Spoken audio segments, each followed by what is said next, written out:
Fala, minha galera, hoje eu estou mostrando aqui a vocês que eu vou fazer uma caixinha de som, tá? Usando aqui dois alto-falantes, né? Tem um aqui, mais dois alto-falantes de 10 watts cada um, usado aí, beleza? 10 watts cada um aí, tá? E aí eu deixo na descrição lá quantos watts e quanto ômetro que ela é, tá? Mas para isso aqui eu tô usando, vamos para nós construir a nossa caixinha, uma pistola de cola quente, um vidro de cola Tecbond de colar o papel que é mais rápido, um alicate, né? Uma chave aqui, ela é até de teste, que é a minha chave, beleza, para mim estar usando lá no amplificador, né? Para estar ligando os alto-falantes, beleza? E uma fita isolante. Eu tenho estilete aqui, mas eu gosto também de usar uma faca, também me adianta. A régua aqui que eu já cortei aqui, já medi as peças aqui também, beleza?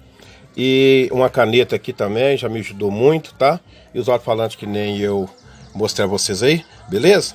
Então, galera, desculpa aí as músicas no fundo do vídeo aí, que isso aí é o vizinho que tá ouvindo aqui, beleza? Então, vamos direto ao vídeo lá então.